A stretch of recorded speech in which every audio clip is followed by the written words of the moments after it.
Welcome back to the Legend of Zelda playthrough. I'm Mtpy, and um, gonna be going to Dungeon 4. So the quickest way to get there from here is to hop on the highway and take it back to the entrance near the beginning. So because I can never remember, it's just good enough. I can never remember which road goes where, but if I always take the first one, it'll cycle through. I wonder. I might as well just try some bushes as I'm going through. Maybe one of them will contain something.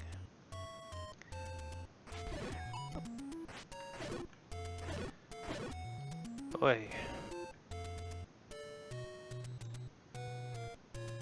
Oh, already found that one. So this is the dock that will lead me to the next dungeon. Dungeon 4 it should be. And I think this dungeon introduces a couple of new concepts. It introduces these guys. They're annoying, but if you get the next level of sword, you can beat them in one hit. And they become much less annoying.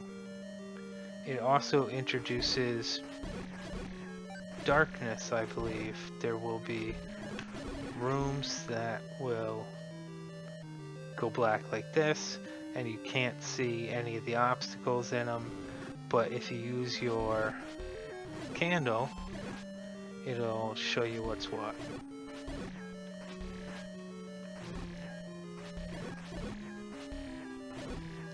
And the reason I'm killing all of them and not just moving on is because sometimes when you kill everyone, an item drops.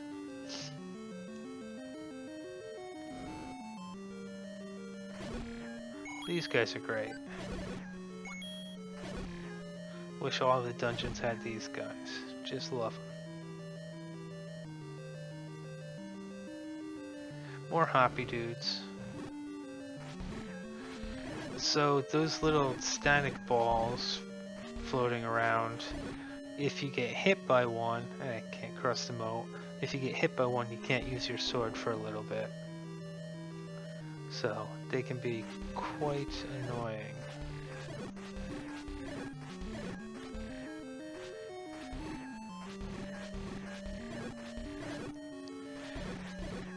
So I gotta worry about all these bats because it's hard to maneuver on those snaky...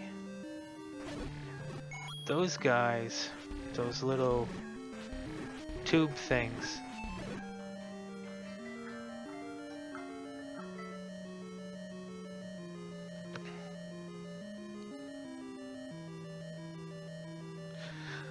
Sorry about that, I got a phone call, I'm back now.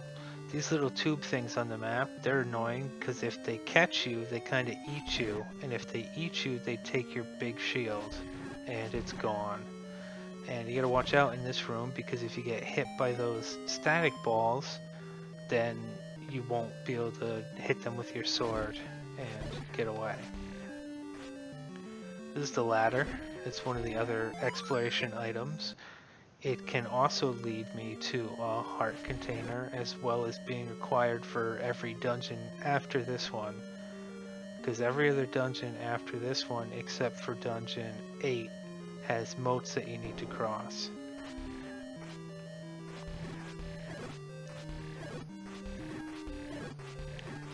But it lets you take a step onto water. It's got a couple annoying factors to it that I'll go over once it goes. So you step onto water, but you can't go any way but directly across. Like I can't go north or south on this, but I go like this. If I go like this, same thing, but I can't go that way. So it's got its limitations. They're not huge problems, but it's something to remember. So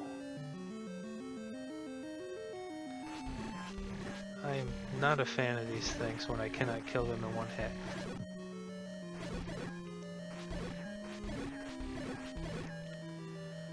And I'm going over here. And I have this one memorized because the map.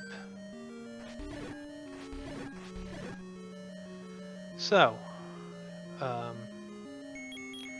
forget what they call this one. It's like oh, well, it still works. That's fine. It's a demon or something.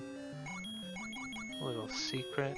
And I'm pretty sure I can blow up each one of these walls with a bomb. But I don't feel the need to spend all my bombs. Instead, I'm gonna go right to the boss of the dungeon. Which every now and again you might be able to hear it scream.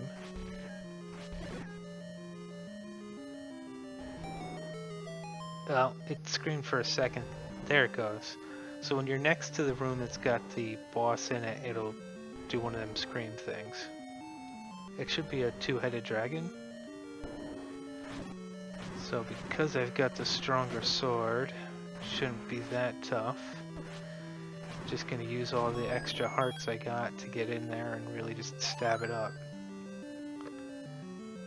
Otherwise you gotta duck back and use a little bit more skill, but I could brute force it. And there's Triforce number 4 of 8. So, I want to get that Master Sword, but before I do that, I want to get the heart container you can get with the ladder, because if I can get it, you know, that much greater chance that I've got enough hearts to get the Master Sword. And I don't have to really worry about, oh no, I don't have a heart and I gotta backtrack and get a heart and things like that.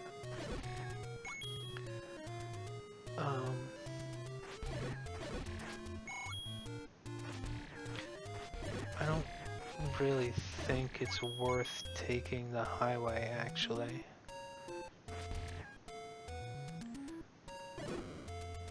I think it might just be quicker to travel along the coast.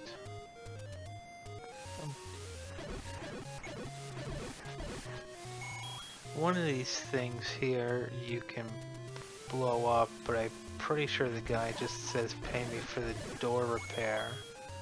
I got some bombs, so I'll give it a shot. Right there. Right there.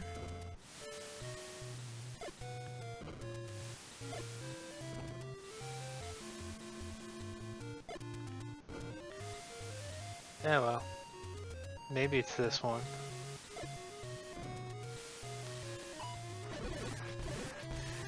It's one of them on a huge featureless wall that joins with, you know, there's nothing to really distinguish which one it will be. I don't feel like blowing up the walls just for pay me for the door repair.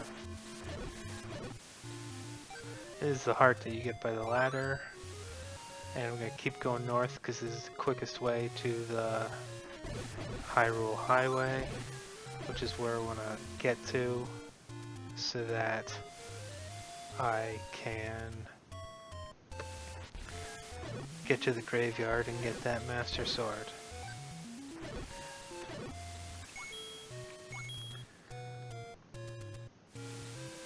And I'm starting to hit the stage of the game where I've got more rupees than I really know what to do with.